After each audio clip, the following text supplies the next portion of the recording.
on Jazz FM. This is the Business Breakfast. Well, Monday morning on the Business Breakfast with me, Johnny Hart. Now, the current crisis has certainly changed the way we live, particularly when it comes to the world of work.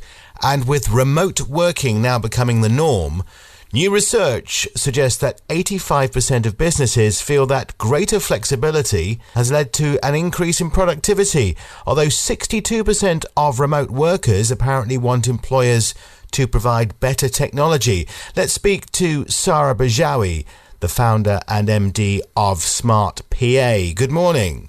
Hi there, Johnny. Hello. Remote working has obviously been on the rise in recent years, but this situation has taken it to a completely new level. Do you think that before this crisis, many employers were reluctant to allow their staff to work from home because they wanted to keep an eye on them, but actually, through adversity, they've discovered that the advantages outweigh the disadvantages?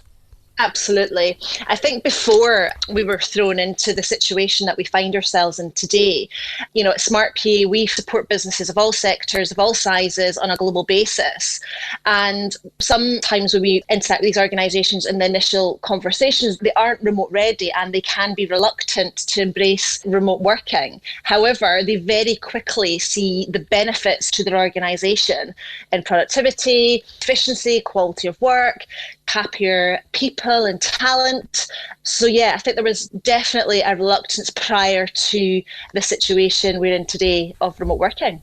And in fact, a lot of my friends and acquaintances say that they're actually working harder from home and longer hours, which perhaps isn't so welcome, but people like the balance. They like the fact that there's no commute. And also they like the fact that they can, be with their family for longer, but they're actually working harder, which is really interesting.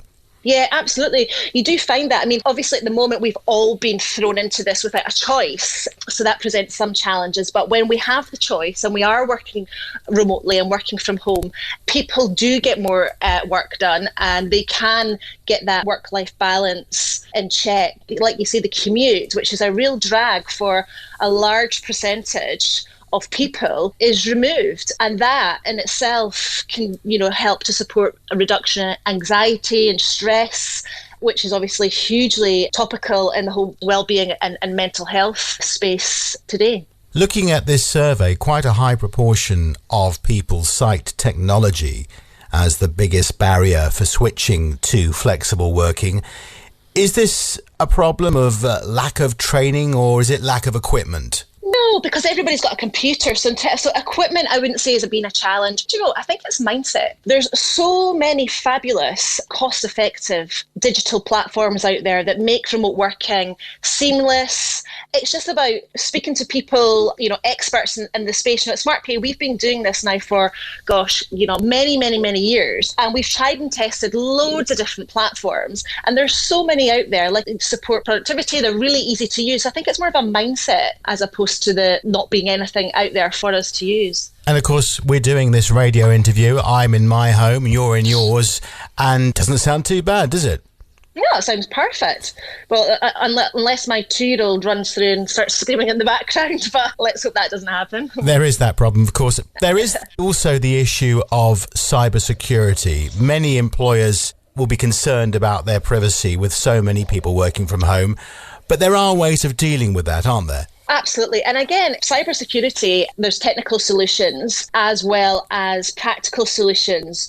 The situation we find ourselves in today where, some people might not have the full setup by way of printers, etc. So that's not going to be a challenge in terms of printing off hard copy material and making sure that it's shredded and disposed of accordingly. Technology will provide, and again, there's lots of solutions there for cybersecurity in a digital space for organisations. And again, it's a training issue and an educational issue that leaders should be and managers should be educating their staff on. It's interesting because if you are looking to set up a new business, you could do a lot worse than training people to use technology from home. It might seem easier to some, but not all. No, absolutely. It's certainly something that a lot of organisations, whether you're a startup, medium-sized, large organisation, supporting your people and yourself to grow and to learn new skills is critical in any situation, but certainly in today's climate. Finally, when, as we hope, we get back to normal as soon as possible, do you think there's a chance that people might revert to the old ways again, particularly employers, go back to the office, or is this a game changer? Is this current work from home culture here to stay, do you think? It is absolutely here to stay. I mean, like I said previously, at SmartPay, we've been doing this for many, many years, and we've just seen the increased rise year on year, people embracing remote working, it becoming the norm. However, now, and it's definitely going to be the way forward. And what we also need to consider as well, a lot of organisations that have been thrown into this space didn't have this contingency plan. It wasn't on their agenda. It wasn't in their risk plan. So now it will definitely be part of their contingency planning. Absolutely. It's a way forward. And so many organisations are now seeing the benefits, the productivity, efficiency, reduction in costs. And obviously we've got a possible global recession on the horizon at the end of this. So in terms of cost cutting, remote working really supports and lends itself to that benefit. So definitely organisations will be embracing this way of working going forward for sure. Sarra Bajawi, thanks very much for joining us today. It's a pleasure. That's Sarra Bajawi, and this is Bob James.